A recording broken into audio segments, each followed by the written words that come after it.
poeta i molt important per a Catalunya i per al món. Vaig elegir el poema, és una mica difícil, potser m'atrabancaré. Diu, ara és demà. No escalfa el foc d'ahir ni el foc d'avui i haurem de fer foc nou. Del gran silenci ençà, tot el que es mou amb voluntat d'esdevenir. I esdevindrà. Les pedres i el camí seran el pa i la mar. El foc renou d'ara mateix, el càntic que commou, l'àmfora nova plena de bon vi. Ara és demà. Que ploguin noves veus pel vespre tèrbo, que revinguin veus desficioses d'amarar l'eixut. Tot serà poc, i l'eure i la paret proclamaran conjuntament el dret de vulnerar la nova plenitud. La meva interpretació podria ser, per exemple, hi ha per aquí del gran silenci ençà, podria ser des del Big Bang fins ara, del gran silenci, o podria ser de l'època de la gran dictadura que van patir a Espanya, que va ser una època de silencis. Fins aquí. Tot el que es mou amb voluntat de que hem d'anar a algun lloc, a aconseguir coses. I després hi ha una paraula que no tothom la coneix com el que és aquí, que diu a la tercera estrofa, el segon vers, que diu que revinguin deus desficioses. Deus no es refereix a Déu, divinitat. Es refereix a brols d'aigua. És que és una paraula que no sempre se coneix. Brols d'aigua, d'amarar el que està sec. Amarar és empapar, deixar-ho ja totalment anegar-se.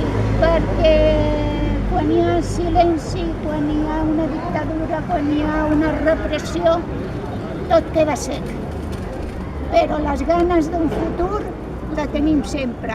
Per això continuem així i per això les nostres veus no han callat. Bé, llavors vaig a llegir els meus pensaments i el vaig titular Silencis. Infinitat de persones han fet part del seu camí per la vida, transitant per la plaça espanyola, i per cadascuna d'elles el seu ahir ha esdevingut en un avui diferent. Com que a mi em toca parlar en primera persona, ho faré recordant els silencis tal com jo els vaig viure en la meva infantesa i adolescència, i que només amb el pas dels anys he arribat a comprendre els seus significats. Jo vaig arribar al barri la dècada dels 50, de terres bastant llunyanes.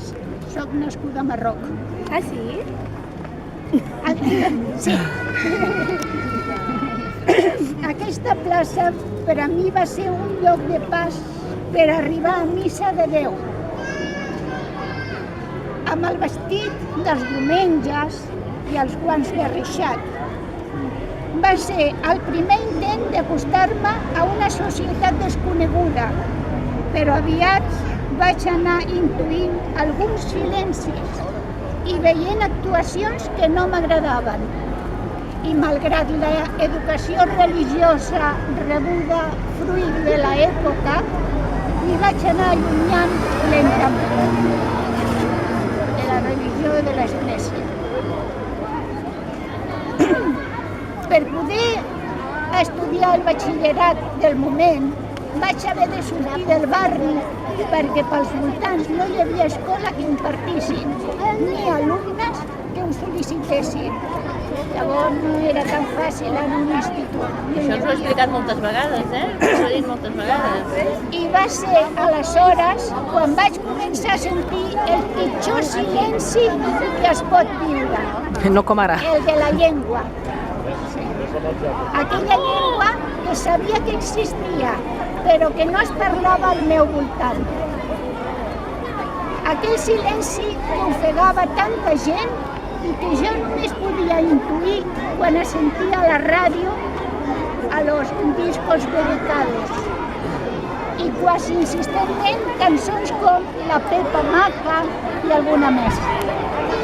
Per aquell temps jo vaig començar a negar-me a anar a comprar a la tiendecilla del meu carrer fins que no havia après Potser podríem fer una mica